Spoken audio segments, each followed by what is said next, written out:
Good morning, faithful listener. You are listening to the Bible Explained podcast, where the Bible gets explained. So grab your cup of coffee and stay tuned as we read through the book of John.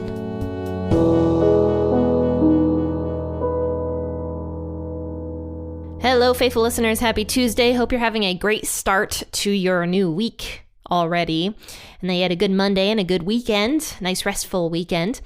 What did you guys do? I'd love to know. I actually rearranged my office.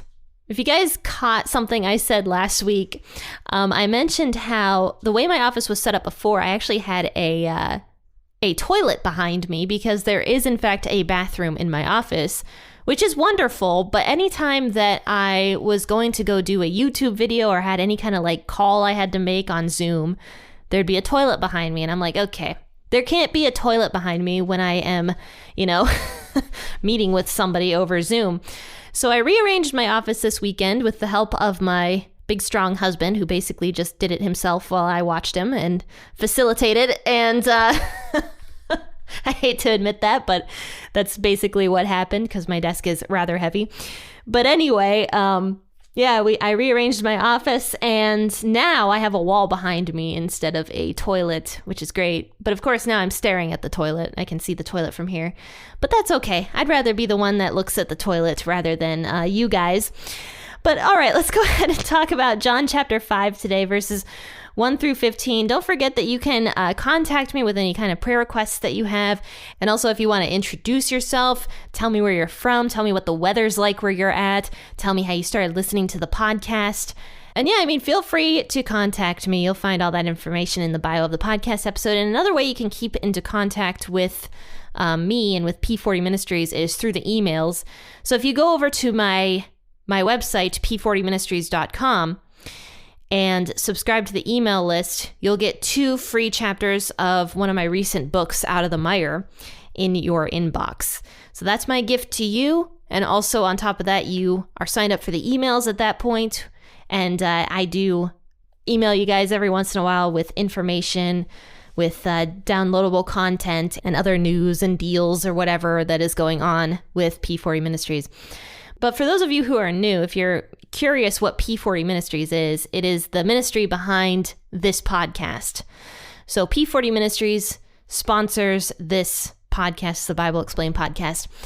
But okay, let's go ahead and talk about John chapter 5, verses 1 through 15 today. I'll be reading out of the WEB version, as I always do.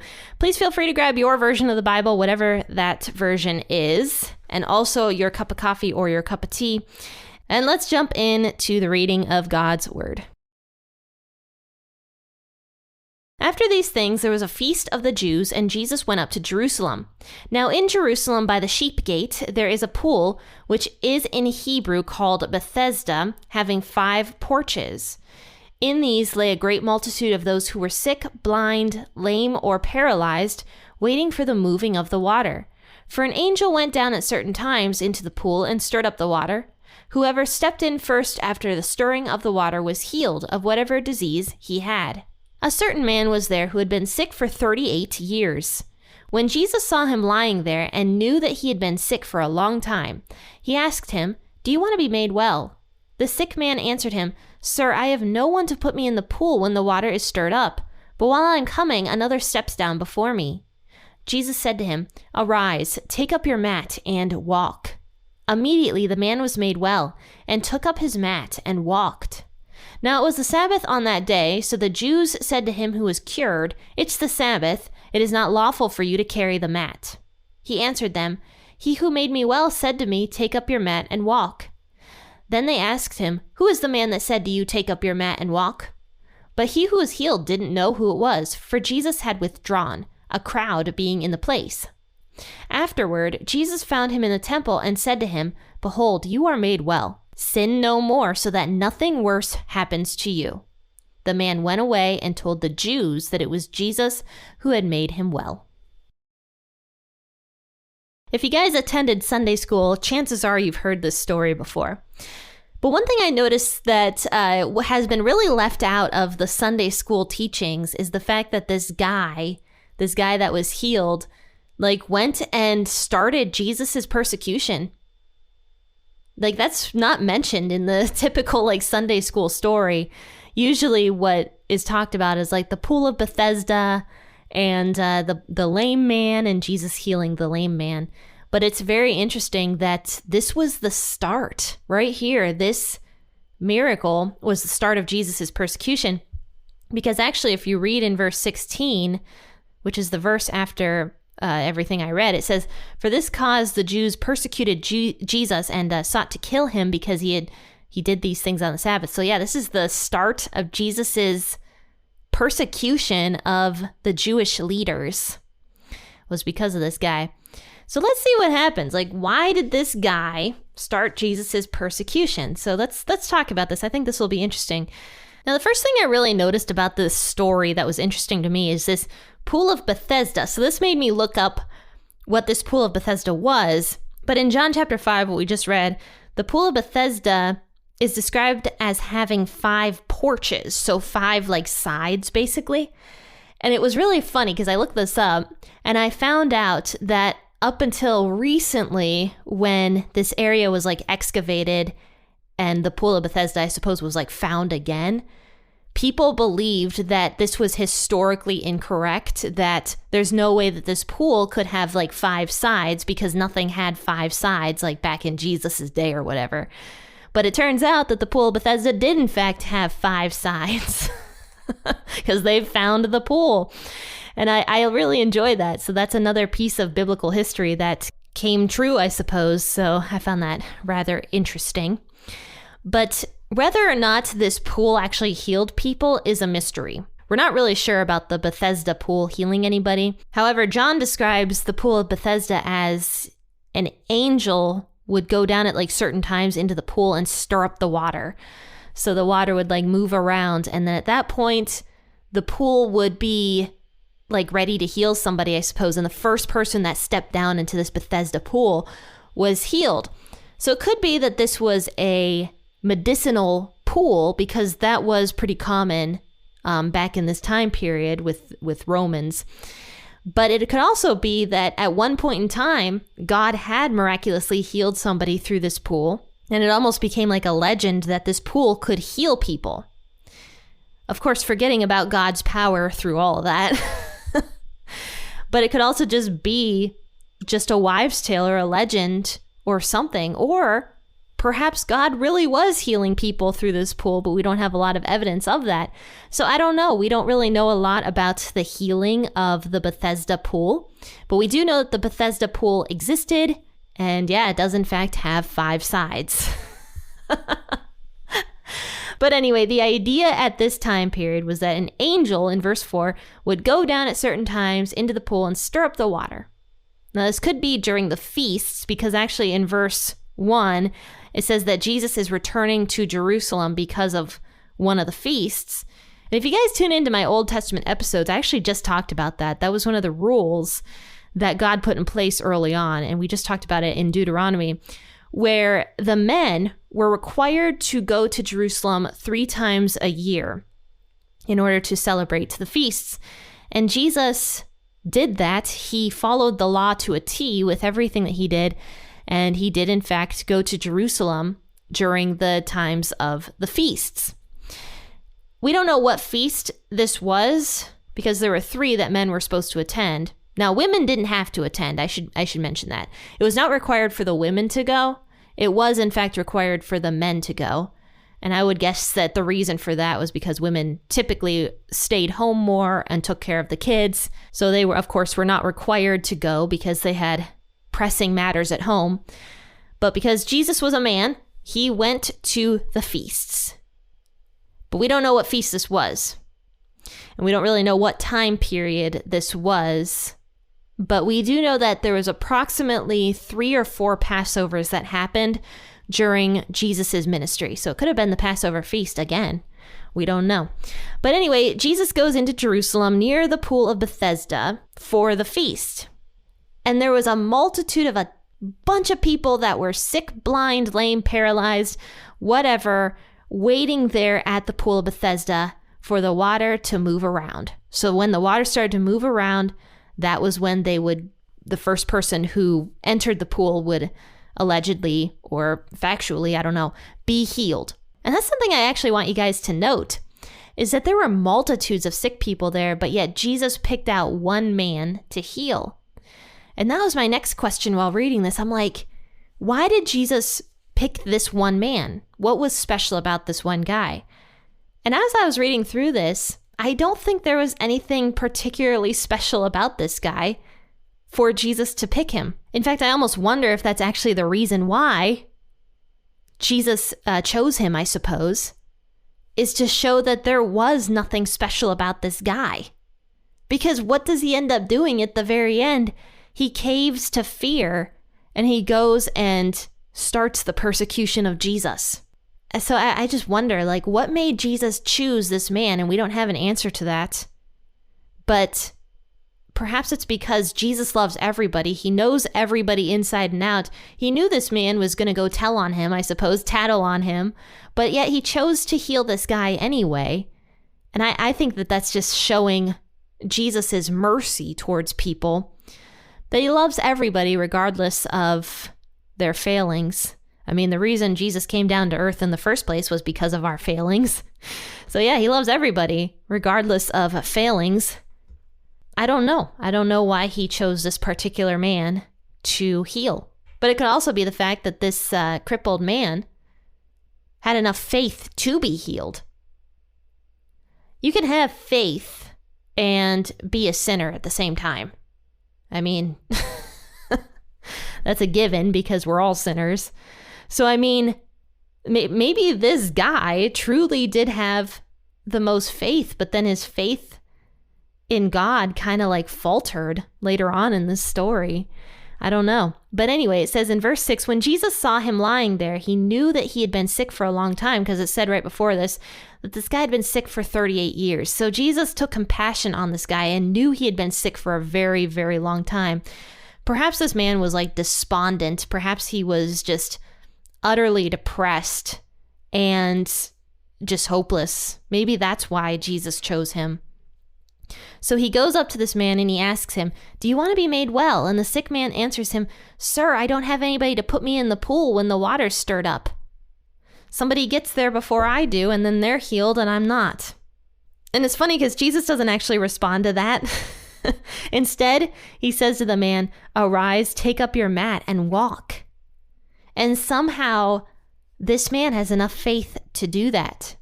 So yeah, maybe this guy did have enough faith to listen to Jesus' words and to stand up on his own 2 feet and to walk out of there. Perhaps he did. Because we often see that when Jesus heals somebody, it requires faith from the individual that's being healed. In fact, almost in every case, it requires faith. So, I mean, maybe this guy did have enough faith in the moment to stand up and to walk. And it says, immediately the man was made well, and he took up his mat and he walked. But it was the Sabbath day, so that means the day of rest. And I've talked about the Sabbath day a lot on the podcast because it was a very important day to the Jewish people. It's going to be mentioned a million more times in Scripture because of how important this day is. This was the Sabbath day of rest. This was something God put into place from the very beginning of time when God himself rested from creating the earth on the 7th day. And he wants people also to take that Sabbath day of rest and to just relax on a day. So the Sabbath day had a lot of rules in place. You'll find some of them listed in the Old Testament, and we've gone over them before. But mostly it's just do no work on the Sabbath day. But there were plenty of things that people could do on the Sabbath day. For example, there was supposed to be a holy convocation on the Sabbath day. That means basically a church service. And people would go to this church service and worship God. That was absolutely allowed. And you were allowed to do good on the Sabbath day. You were allowed to relax and rest with your family. There were plenty of things you could do on the Sabbath day. But unfortunately, as time goes on, the Jewish leaders and elders began to twist those laws into all sorts of crazy things. So we see now that on the Sabbath day, they're yelling at this guy that was just healed because he was carrying his bed mat. And so the Jews come up to him and they say, it's the Sabbath and it's not lawful for you to carry the mat, which is very stupid because in the Old Testament, there was no law that people couldn't carry their bed mats on the Sabbath day. This was just a made-up rule that the Jewish leaders decided on. And they're just like, it's not lawful for you to do this. So the man is probably terrified, honestly, because breaking the Sabbath was really, really bad, honestly. You could get in really bad trouble for that. We see in the Old Testament that there was a man that was actually stoned for breaking the Sabbath day. Now, of course, that was a totally different instance. And that man who broke the Sabbath day in the Old Testament did it defiantly. And I went over that quite a lot when we discussed that. This man, on the other hand, isn't doing anything wrong. He's just walking home after he was just healed. He's probably like overjoyed. And then all of a sudden he's like, there's a chance here I could be stoned and I was just healed. You know, I mean, he's probably terrified right now that these Jewish leaders are coming up to him and yelling at him for carrying this mat. So he says, there was a man who made me well and he told me to take up my mat and walk. Then they asked him, who was it? Who healed you on the Sabbath day? We need to know. But it says in verse 13 that the man didn't know who it was that healed him, because Jesus left immediately after that because there was a huge crowd. Remember, there was a multitude of sick people. And of course, if they had seen Jesus healing this lame man, they would have all expected to be healed by Jesus. So Jesus left. He left that area to not cause a riot, basically, is kind of what I think, but also because Jesus was not insanely public with his ministry yet. Like, he was, and people knew about him, and people accepted him for the most part, but he hadn't done a lot of miracles up until this point. In fact, I think this is the first public miracle he really did, actually, was the healing of this crippled man. Of course, I mean, imagine this crippled man causes so much issues because the persecution of Jesus starts right after this. Imagine what would have happened if Jesus would have healed that entire crowd of people. Like, that would have been really bad for everybody, I think, if you think about it, specifically Jesus.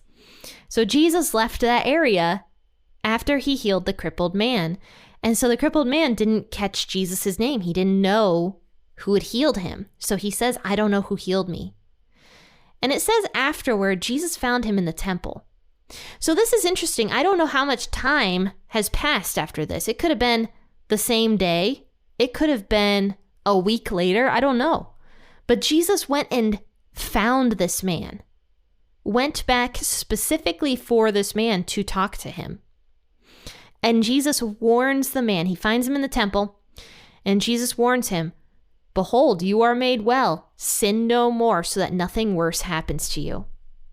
And I don't know the context of what Jesus is talking about here. Perhaps he's talking about what's going on already in the man's heart. Perhaps he's already sinning in a sense through his fear of the Jewish elders. Maybe Jesus knows he's about to sin by going and talking to the Jewish elders about him and like tattling. I don't know. Or maybe in the past, this guy got crippled because of some sin that he had done, because that's also possible that he potentially got crippled because of something he did. But either way, Jesus goes and finds this man and warns him, sin no more so that nothing worse happens to you.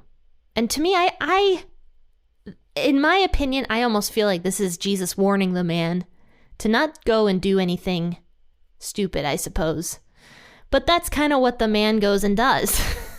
It says the man went away and told the Jews that it was Jesus who had made him well. And then, of course, in verse 16, which we haven't gone over yet, but basically already did, it says, for this cause the Jews persecuted Jesus and sought to kill him because he did these things on the Sabbath.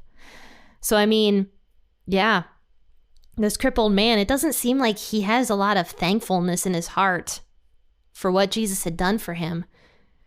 I mean, I don't know. This guy is really perplexing to me because he wants to be healed so much. And he wanted to be healed that he was like lying next to this pool every single day waiting for it. But yet after he's healed, he's not thankful to the person who healed him, to Jesus who healed him. And he's going to start the persecution of Jesus. So I don't know. I don't understand this guy at all. And perhaps it wasn't that at all. Perhaps he was just responding completely out of fear. Perhaps not much time has passed at all, and Jesus happened to see him in the temple right after he was yelled at by the religious leaders. We don't know the context of what went on here, but either way, what this guy did was wrong. He responded either in fear or out of unthankfulness or something and started Jesus's persecution. And it's really amazing what fear can do to a person. It's very amazing. Perhaps this guy, had he just gone his way and not talked to the Pharisees, he would have been fine and nobody would have ever bothered him again. And Jesus, he would have been persecuted either way, but he wouldn't have been the one to have that on him for like all eternity, basically, that he was the one that helped start Jesus's persecution. I mean, I think that would have been a lot better for him in the long run. But my point is that fear really does do something to people. That's why it says in the Bible to not fear at all. In fact, the verse of the day today on YouVersion was talking about fear. It was Isaiah 41 verse 10. It says, "Do not fear anything, for I am with you. Do not be afraid, for I am your God. I will strengthen you. Be assured, I will help you. I will certainly take hold of you with my righteous right hand." There's so many verses in the Bible about how we should not fear because fear leads to sin. I don't know how much fear in and of itself is a sin. It is a response that we have that God gave us for certain circumstances. But fear leads to bad things if we allow that fear to take over. And unfortunately, this guy allowed that fear to take over and caused a lot of problems because of that. Well, faithful listeners, I hope you enjoyed today's episode. And if you did, please like it, share it, subscribe to it, write a review so that other people can find the podcast as well. I am so thankful for all of you guys, I should mention. Thanks for tuning in. You guys make my day very, very happy. I love what I'm doing. So thank you to all of you who tune into the podcast. But guys, I'm actually going to find that old episode that I talked about regarding the Sabbath day and that guy that was like picking up sticks in the Old Testament that got stoned. And I'm going to drop it actually in the description of this podcast episode. So if you're interested in learning more about the Sabbath day laws from the Old Testament, that might be a good episode for you to go back and listen to. And yeah, I'll find that one and drop it in the description. But guys, if you would like to support the podcast in a different way, then go over to the t-shirt shop because I have a updated t-shirt of the Bible Explained podcast, and also it's a new price, meaning it's lower priced, which is great for everybody. So yeah, go check that out and get yourself some merch. Friends and faithful listeners, I will see you tomorrow for an episode out of Deuteronomy, and until then, happy listening and God bless.